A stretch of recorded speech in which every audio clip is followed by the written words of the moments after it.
Do you get overwhelmed when it comes to planning in your business? Do you like, okay, does this even make sense? Where do I really start? What is your process for planning?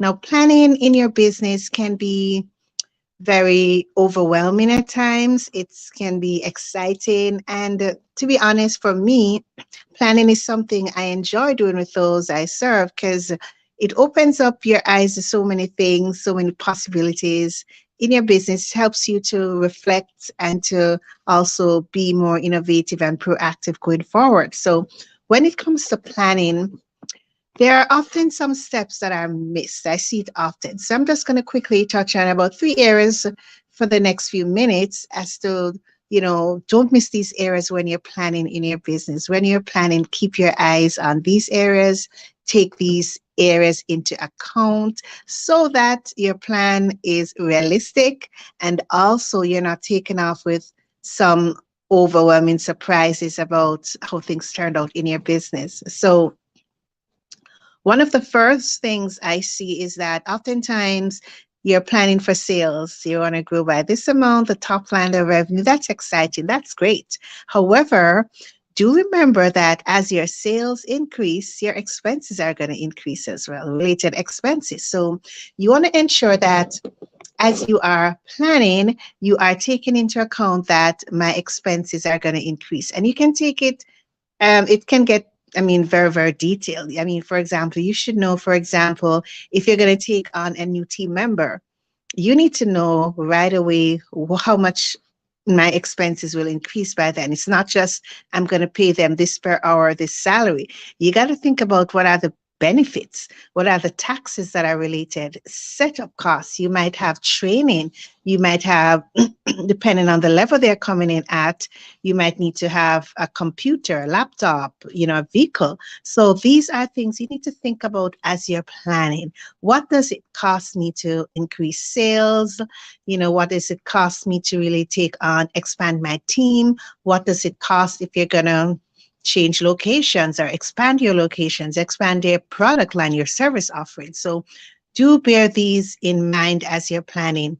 As your sales are increasing, my throat there, as your sales are increasing, as your revenue is going up, as you're expanding, what are those related costs? The second thing I often see persons don't look out for is planning for cash flow. It's wanting to say, I'm going to have increase in sales. I want to have this profit margin. That's exciting. However, cash flow is a totally different thing from your profit. So you need to be able to forecast and plan ahead to know, will I have enough cash to do this? You want to purchase an equipment in 3 months. Will I have enough cash to do that? Dive into lots of what if scenarios. What if I don't get that contract that I'm planning for? What if my sales drop? What if the customer demand falls, changes? Where does that leave me with cash? Where does that leave me with having to pay certain key expenses, right? Fixed costs. So you want to dive into understand, how does your cash flow look? Dive it into deeper things. For example, you want to know your break-even point so that you're able to know if, I need to cover this amount to cover my bills, cover certain fixed costs. You want to understand that as you're planning for your cash flow.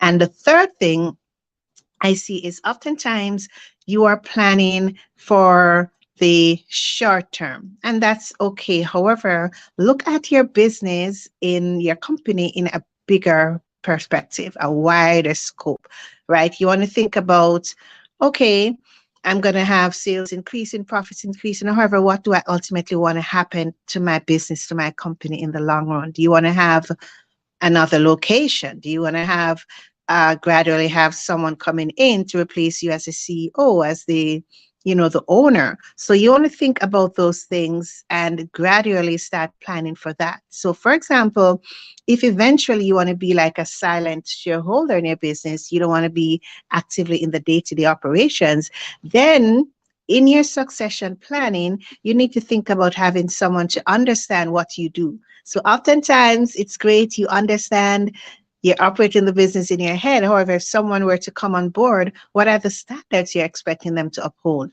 What is it that you really want them to be doing. I mean, to be almost like you.